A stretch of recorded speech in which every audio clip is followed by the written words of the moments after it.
A'udhu billahi minash shaitanir rajim. Bismillahir rahmanir rahim. Les amis, assalamu alaikum. Nous sommes dans le troisième argument, les arguments anti-coranistes. Des arguments de ceux qui prennent les versets coraniques pour contredire ceux qui les ont appelés coranistes. Mais avant tout, nous constatons que les questions ne changent pas. C'est toujours la même chose. Ils ne varient pas. Il n'y a pas dans le Coran al-Karim la biographie du prophète. Il n'y a pas dans le Coran al-Karim des détails des piliers de l'islam, les 5 piliers de l'islam. Ce sont ces genres de questions qui reviennent le plus souvent. Nous voulons tout simplement dire que le Coran al-Karim, le Coran n'est pas un livre biographique. Le Coran relate des événements qui sont bénéfiques à tout le monde, bien évidemment. Quand il cite des prophètes, de la vie de certains prophètes, de ce qu'ils ont vécu, il met surtout en avant les événements que l'on peut les vivre nous aussi aujourd'hui. Mais le Coran n'est pas un livre biographique auquel nous pouvons trouver la biographie d'un tel prophète. Alors dire que le Coran n'est pas complet ou le Coran ne contient pas la biographie du prophète Mohammed alayhi salam, c'est aussi une pauvreté intellectuelle que de dire ça. Et deuxième chose aussi, en ce qui concerne les piliers de l'islam. Avant toute chose, il faut savoir qu'il y a une dichotomie entre les piliers dits de l'islam. D'un côté, ces piliers exigés par les sunnites et les conditions qui sont dans le Coran al-Karim pour qu'une personne soit ou devient musulman, soit musulman. Il y a cette dichotomie entre ces deux choses, cette opposition. Dans le Coran, c'est simple. Il suffit juste d'aller dans Surat An-Naml, aller dans Surat Ar-Rum, vous avez la réponse. Une définition courte, mais qui explique tout. Nous pouvons les qualifier de litote. Lorsqu'Allah subhanahu wa ta'ala dit à son messager que وَمَا أَنْتَ بِهَادِ الْعُمْيَ عَنْ ضَلَالَتِهِمْ إِنْ تَسْمَعْ إِلَّا مَنْ يُؤْمِنُ بِآيَاتِنَا فَهُمْ مُسْلِمُونَ. Ce verset est vraiment clair. Mais bien évidemment, le Coran n'est pas clair pour certaines personnes. Mais ces versets, ces signes, ces deux signes, parce qu'ils sont dans deux sourates distinctes, dans Surat An-Naml et dans Surat Ar-Rum. In tusma illa man yu'minu bi ayatina fahum muslimun. Tu ne fais entendre que par ceux qui croient en nos signes, ce sont eux les musulmans, ce sont eux les musulmans. Cette définition est aussi claire que possible. Aussi, si nous cherchons des piliers, si des piliers il y en a, parce que le Coran n'a pas institué des piliers pour qu'une personne soit musulman, il n'a pas dit 5 piliers, 4 piliers, 6 piliers. Mais si nous cherchons des piliers, il n'y a que 3 choses dans le Coran aussi qui désignent qu'il faut impérativement les faire pour qu'une personne soit en sécurité ces jours-là. Al-iman billah, wal yawm al-akhir, wa amila salihan. Ces 3 choses sont fondamentales. Il faut les réaliser, il faut les faire. Mais les piliers de l'islam qu'on nous répète d'ici et là tout le temps, que les piliers de l'islam sont expliqués dans les hadiths et tout ça. Voyez-vous l'islam? L'islam, le Coran décrit l'islam comme étant la religion de tous les prophètes. Le Coran décrit l'islam comme étant le programme de tous les prophètes qui est donné, que tous ceux qui adhèrent à ces projets, ce sont les musulmans, bien évidemment. Et depuis nous, alayhi salam, soit tous les prophètes, Ibrahim et tous ces prophètes, on n'a pas eu les piliers de l'islam. Et les piliers de l'islam n'ont pas été composés au début de l'islam, mais à la fin de l'islam. Ils sont ainsi fondés qu'à la fin de l'islam. Parce que à la Mecque, la révélation qui fit descendre à la Mecque, la révélation al Coran al-Karim qui a été révélée au prophète Mohammed alayhi salam, c'est la fin des révélations, dites révélations islamiques. C'est la fin, mais ce n'est pas le début.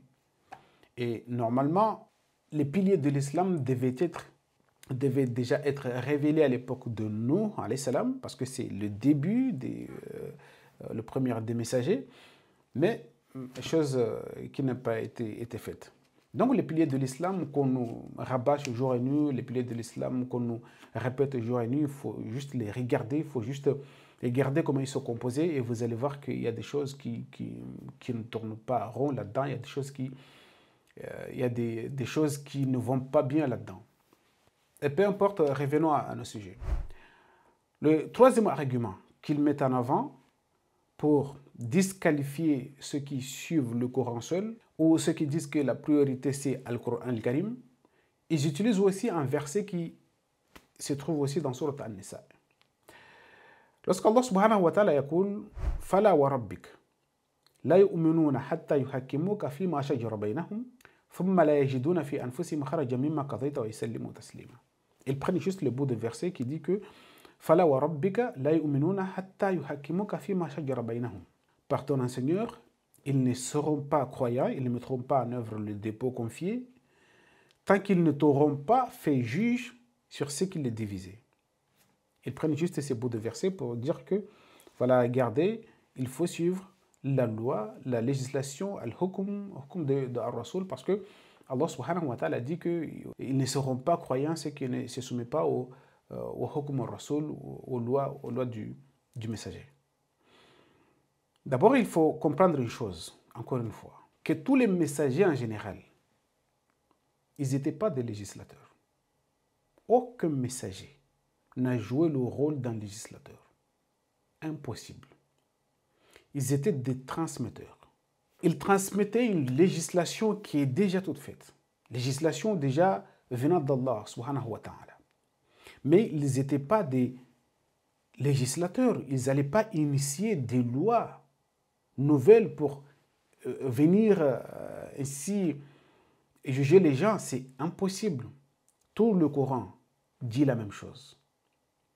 Que ces messagers envoyés par Allah, ils n'avaient pas le droit de légiférer.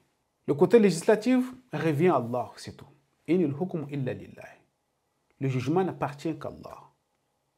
Et tous les messagers, ils étaient là uniquement délivrer aux humains le message d'Allah.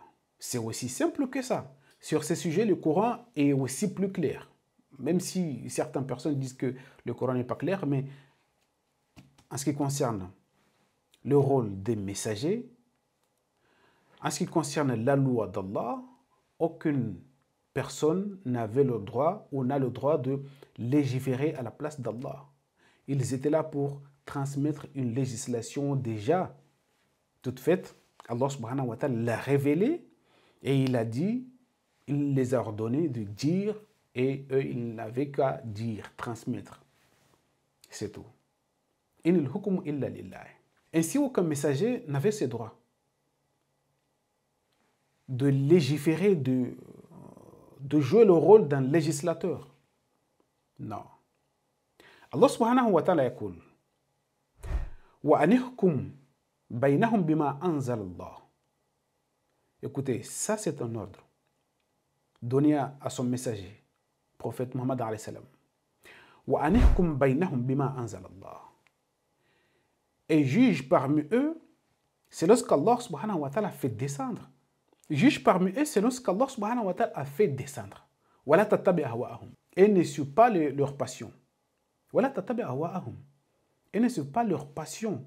An yuftinuka an ba'd ma anzala Allahu ilayk. Et prendre garde qu'ils ne tentent de t'éloigner d'une partie de ce qu'Allah subhanahu wa ta'ala fait descendre. An ba'd ma anzala Allahu ilayka. Est-ce qu'il a fait descendre jusqu'à toi. C'est ça l'ordre d'Allah subhanahu wa ta'ala donné à son messager. Et il a continué. Et fa'in tawallaw, et s'il s'en détourne, et s'il s'en éloigne, s'il s'en détourne de quoi? De hukmullah, de ce qu'Allah subhanahu wa ta'ala a fait descendre. Allah subhanahu wa ta'ala a ordonné à son messager de juger parmi eux selon ce qu'Allah a fait descendre.